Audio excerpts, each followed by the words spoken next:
So Opie says just because morals derive from epistemology and ontology does not mean that they are moral. This is skirting close to an inverse of naturalistic fallacy where oughts are is.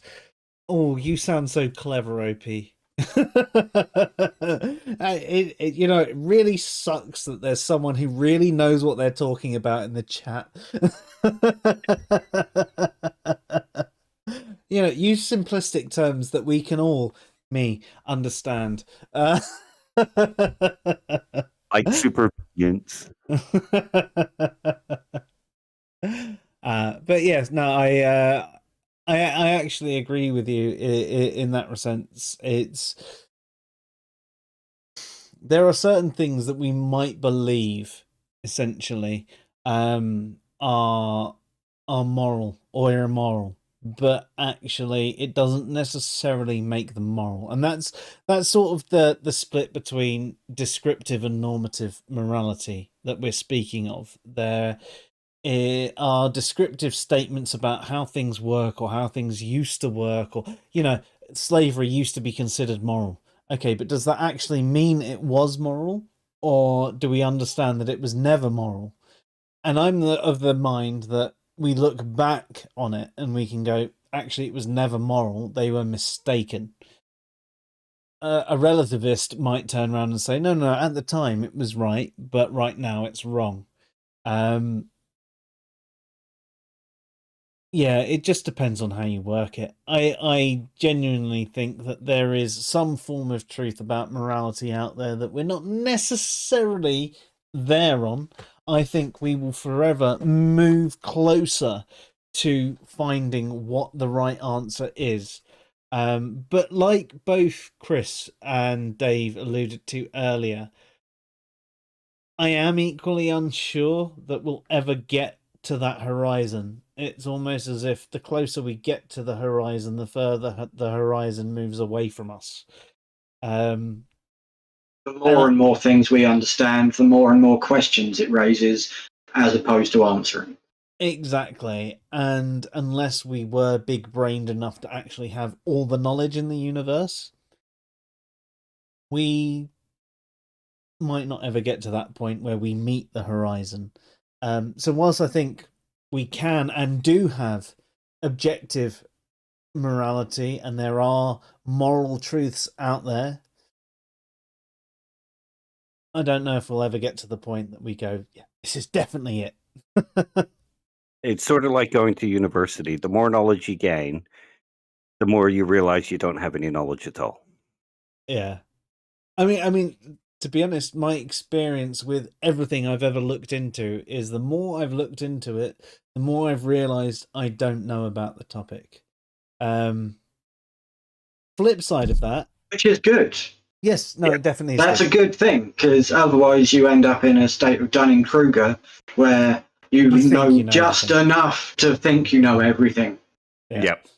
And that is the general problem of pretty much everyone. And to be fair, every single one of us, even the three of us included in this stream, will constantly be affected by both the Dunning-Kruger syndrome and, Dunning-Kruger effect and imposter syndrome.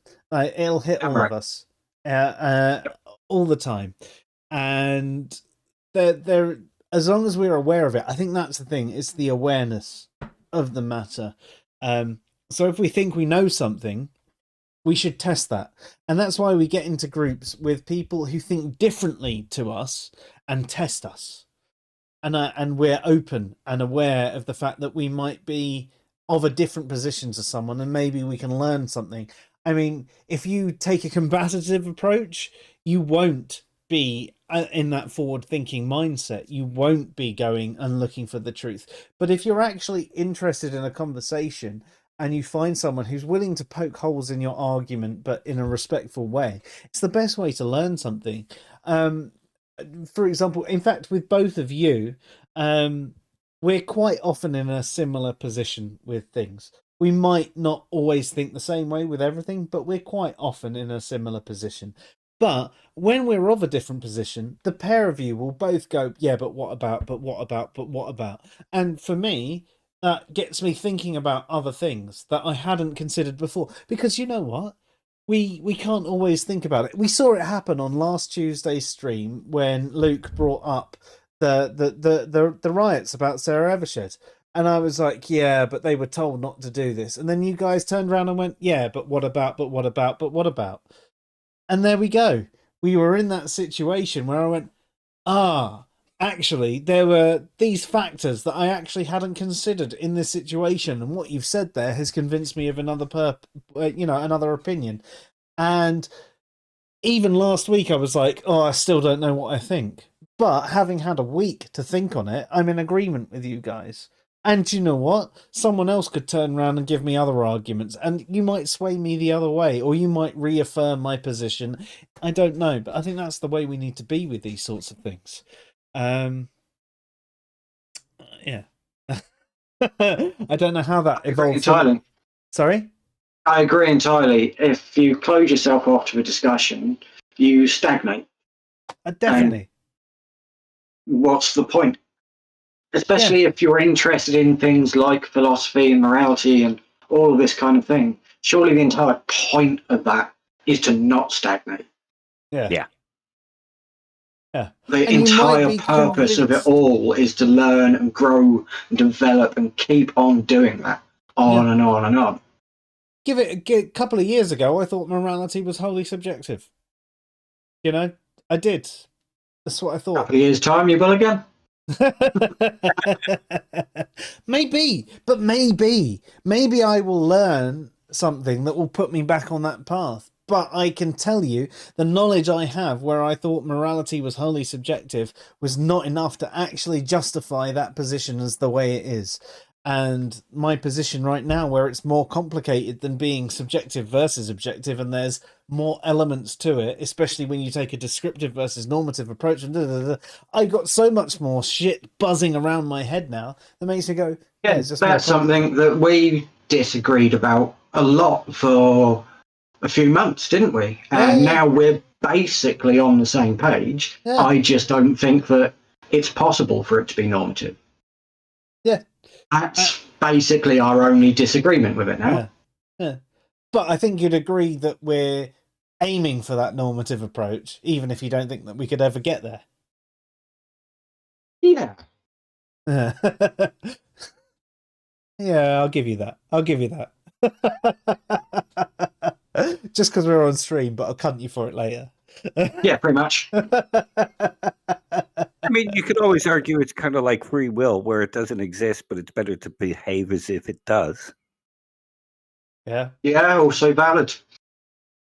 And I definitely agree with you on that one. I can't wait to do another free will episode. I mean, you know, our free will podcast, that is something that really influenced me to look more into free will. And I mean, the article I did a little while ago, it's fucking long. It's probably one of the longest articles I've written for Answers in Reason. It sent You've Dave written to a sleep. lot. I have written a lot, and it managed to send Dave to sleep, and Dave hasn't slept for months. So, I mean, from that perspective, it's something that I find with free will, it's one of those things that we're probably never going to have an ultimate answer to either. You could argue for morality in the same way. I think we're closer to an answer on free will than we are on something like morality, though. And like the discussion that was going on in the Facebook group, but it depends on quite what you mean by it versus determinism and what kind of level of determinism you think is real or relevant. Like when we did the podcast on free will, I don't believe there's free will because the choice you would make in that situation is the choice you would always make because that's the influences and information you had at the time. So it wasn't a free choice. It was determined by other things, but that doesn't mean I think that because Big Bang happened, it was a domino effect all the way to this. Yeah, I mean, through the article that I wrote, and I think it would be nice to address on stream, but I think it'd be nice to address on stream when there's a lot of us here as well.